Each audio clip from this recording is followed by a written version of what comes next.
نحمده ونصلي على رسوله الكريم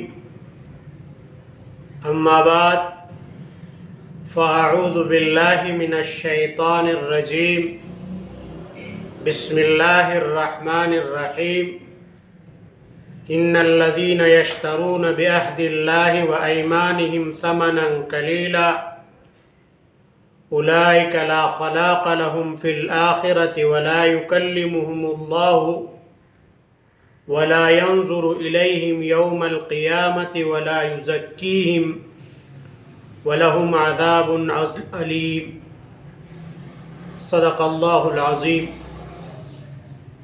میرے محترم دوستوں اور بھائیوں، جس طرح آپ کے سامنے پچھلے بیانات میں بیان ہو چکے ہیں، عہد و پیمان کے حوالے سے اور قسمون کے حوالے سے، کہ اللہ رب العالمین کے نام پر جب عہد کرو یا قسم اٹھاؤ تو اس کو پورا کرو، اور اللہ کے عہدوں کو مت توڑو۔ اور اسی طرح یہ بھی بیان ہو چکا ہے کہ ان قسموں کو پھر دھوکے کا ذریعہ نہ بناؤ۔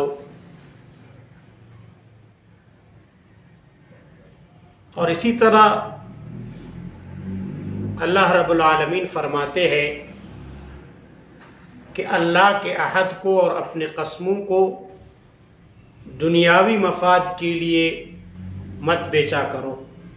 اگر تم ایسا کرو گے دنیا کے اندر، ایک تو اللہ کے عہد کو توڑو گے، اس کے بدلے میں دنیاوی مفاد حاصل کرو گے یا دنیاوی غرض کے لیے اس کو بیچ ڈالو گے، اور اسی طرح اللہ کے مخلوق کے ساتھ بدعہدی اور جھوٹی قسم کے معاملات کرو گے، تو اللہ تعالیٰ فرماتے ہیں آخرت میں ایسے لوگوں کے کوئی حصہ نہیں ہے۔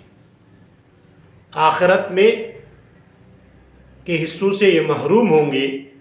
اور پھر فرمایا کہ اللہ تعالیٰ ان کے ساتھ بات بھی نہیں کرے گا، وہ اللہ کے ہم کلامی سے بھی محروم ہوں گے، اور اسی طرح اللہ تعالیٰ ان کی طرف نظر رحمت سے بھی نہیں دیکھے گا۔ جو اللہ کے عہد کو توڑتے ہیں اور اللہ کے عہد کے بدلے دنیاوی مفاد حاصل کرتے ہیں یا جھوٹے قسمیں کھاتے ہیں۔ اور اسی طرح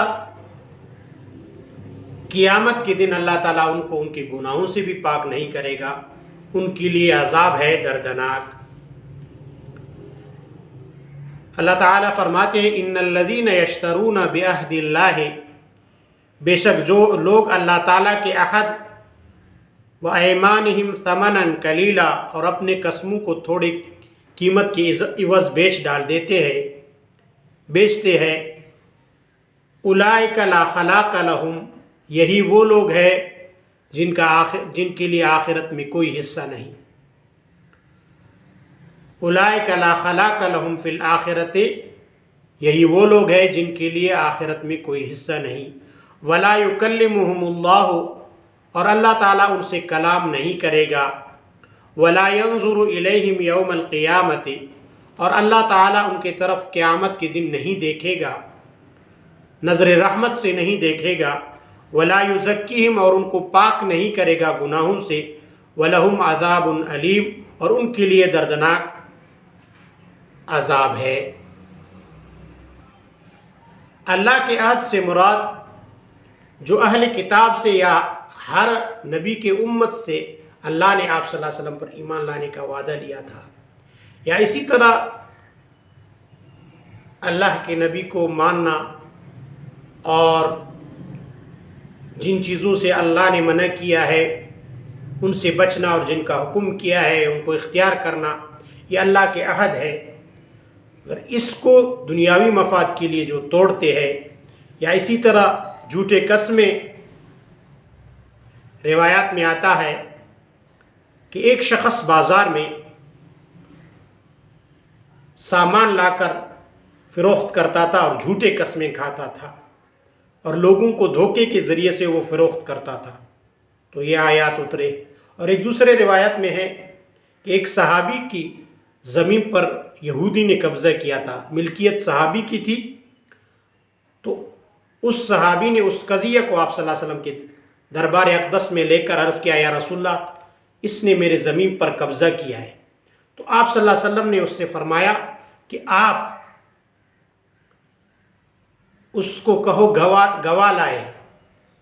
آپ صلی اللہ علیہ وسلم نے اس نے کہا وہ آپ گواہ لائے۔ آپ صلی اللہ علیہ وسلم نے فرمایا اس نے کہا گواہ نہیں ہے، تو آپ صلی اللہ علیہ وسلم نے فرمایا اس کو قسم دو۔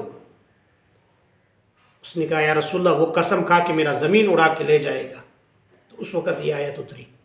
بہرحال ان آیات کے اندر ایک تو اللہ کے احکام کو نہیں توڑنا چاہیے اور جھوٹے قسمیں نہیں کھانا، اور اپنے قسموں کے عوض جھوٹے قسم معاملات، یعنی اللہ کے ساتھ اللہ کے احکام کو نہیں توڑنا چاہیے، اور مخلوق کے ساتھ اچھے معاملات کرنا چاہیے، اور اللہ کے عہد کو دنیاوی مفاد کے لیے تھوڑے سے حقیر چیز کے لیے نہیں توڑنا چاہیے۔ اسی طرح جھوٹے قسم کھا کر دنیاوی فوائد حاصل کرنا اور مفاد حاصل کرنا، اس سے بچنا چاہیے۔ تو میرے محترم دوستو، آج ہمارا معاشرہ ان چیزوں کا شکار ہے۔ ایک تو ہم نے اللہ کے دین کو چھوڑا ہے، دین و شریعت کو، اس پر بھی نہیں چلتے۔ دوسرا، اللہ کے مخلوق کے ساتھ ہمارے معاملات ٹھیک نہیں ہیں۔ بحیثیت ایک مسلم معاشرے کے انفرادی اور اجتماعی طور پر ہم اللہ تعالیٰ کی ان احکامات کی عملاً خلاف ورزی کرتے ہیں۔ ہمیں بحیثیت مسلم معاشرے کے انفرادی اور اجتماعی طور پر اپنے احتساب کرنا چاہیے، اور اللہ کے عہدوں کو نہیں توڑنا چاہیے، جھوٹے قسمیں نہیں کھانا چاہیے۔